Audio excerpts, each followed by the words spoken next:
इसी बार नरहर देव जी के मन में आई, बोले बहुत बड़ा दानवीर नहीं बनना है ये, महीना भर की सबरी कमाई ला करके और यहाँ चरणों में अर्पित कर देता है। ये सेठ इतना बड़ा दानी, इसके चित्त में इतना दान कहाँ से आ गया? सेठ लोग तो एक साल में एक बार दान करते हैं, 10 साल तक गाते हैं, ये हर महीने आ जाता है लेकर के। नरहर देव जी ने कहा, ए सोने धरा सेठ, ये धन तुम्हारा है? बोले, जी। उसको भी सौगंध दे दी, बोले देख तेरा नाश हो जाएगा, ऐसा हो जाएगा, मुझसे झूठ मत बोलना, सत्य बताइए धन किसका है?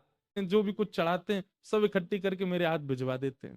ताम्र वर्ण हो गया, लाल पड़ गई आंखें गुरुदेव की, और उठा करके सारा धन फेंक दिया उसके ऊपर और कहा ले करके जाओ इसको, और जा करके उसके मुंह पर मारना। उसको आश्रम से निकाल दिया, वृंदावन से निकाल दिया, अब भी पीछा नहीं छोड़ता है, कुछ ना कुछ करके यहाँ भेजता रहता सामग्री। क्या दिखाना चाहता है? और उसको आज्ञा देना, यदि गुरु के प्रति निष्ठा रखता है तो अब ब्रज छोड़ के चला जाए।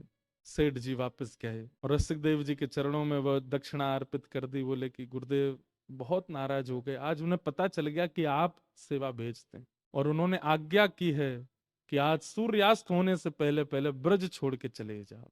रसिक देव जी व्याकुलता की पराकाष्ठा पार हो गए, अपनी सामग्री सब उठाई और तुरंत निकल गए वृंदावन ब्रज छोड़ करके, और ब्रज छोड़ करके अपने जन्म स्थान बुंदेलखंड के पास मध्य प्रदेश में पहुंच गए और वहीं रहने लगे। अब ना तो सेवा कर पाते हैं, ना सेवा पहुंचवा पाते हैं, कुछ नहीं करते, केवल वहां बैठे बैठे मानसी में गुरु का स्मरण करते हैं नित्य। अपने गुरुदेव का त्याग नहीं किया, नित्य मानसी में प्रिया प्रियतम और प्रिया प्रियतम के चरणों में बैठे गुरुदेव, और इन तीनों की उपासना करते हैं श्री रसिक देव जी महाराज।